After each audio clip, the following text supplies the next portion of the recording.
হ্যাঁ, চলুন আমরা দেখি এখন কিভাবে বুটস্ট্র্যাপ ইনস্টল করতে পারি। তো বুটস্ট্র্যাপ ইনস্টল করার জন্য আমরা প্রথমে এখানে লিখব বুটস্ট্র্যাপ।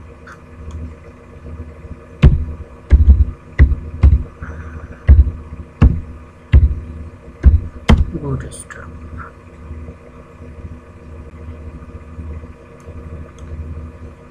লিখে সার্চ গুগলে, দেন এখানে getbootstrap.com এটার ভিতরে প্রবেশ করব।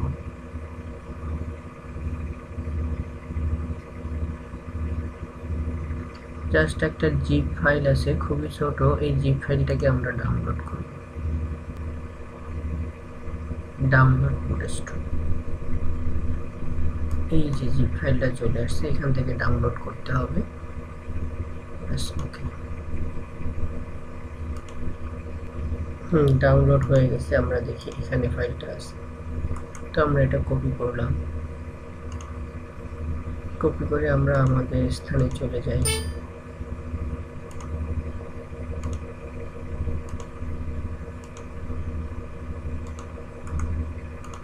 এখানে পেস্ট করে দিই, এখানে এক্সট্রাক্ট করে ফেলি।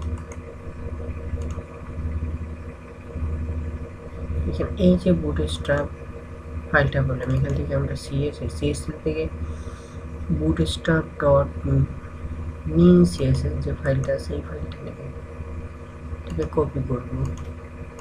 কপি করে নিয়ে সিএসএসটা সিএসএস এর ভিতরে রেখে দিলাম। রাখলেই হবে না, এটাকে কল করতে হবে। কোথায় কল করতে হবে আমি দেখাচ্ছি। জাস্ট এর নামটা আমি কপি করে রেখে দিলাম। এটাকে কল করতে হবে এখানে মেইন সিএসএস নিচে কন্ট্রোল চেপে ধরে ডি দিলে একটা কপি হয়ে যাবে। কপি হয়ে গেলে এখান থেকে এতটুকু সিলেক্ট করে ওই যে নামটা কপি করে রাখছিলাম ওটা এখানে পেস্ট করে দিই। এটাকে আমার কপি করা হয়ে গেছে, এখন সেভ করে দিই। এখান থেকে আমাদের কয়েকটা জিনিস লাগবে না, সেটা হলো এই স্ক্রিপ্টটা আমাদের প্রয়োজন হবে না। গুগল অ্যানালাইটিক, তো এটাকে আমরা ডিলিট করে দেব। আচ্ছা থাক, ডিলিট করবো না, ওই সেরকম থাক। আচ্ছা, এখন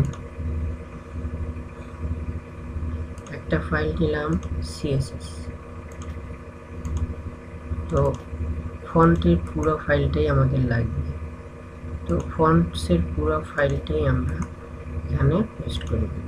আবার বুটস্ট্র্যাপের ভিতরে ঢুকি, জেএস থেকে মিন বুটস্ট্র্যাপ মিন ডট জেএস ফাইলটা, এটাকে কপি করব। জেএস ফাইলটাকে আমরা ঠিক জেএস ফাইলের ভিতরে রেখে দিব। তো রাখলে হবে না, এটাকে আমাকে কল করতে হবে, চিনায় দিতে হবে। কোথায় চিনাবো দেখাচ্ছি, শুধু এই নামটা কপি করে রাখলাম, ঠিক সিএসএস এর মতোই অনেকটা। তো এখানে যাব, যাওয়ার পর এই যে প্লাগইন আছে, প্লাগইনের উপরে, তো এটা আমরা কপি করব। আগে কন্ট্রোল চেপে ধরে ডি চাপ দিলে এটা কপি হয়ে যাবে। এখানে আমি এই নামটা বসাই দিব,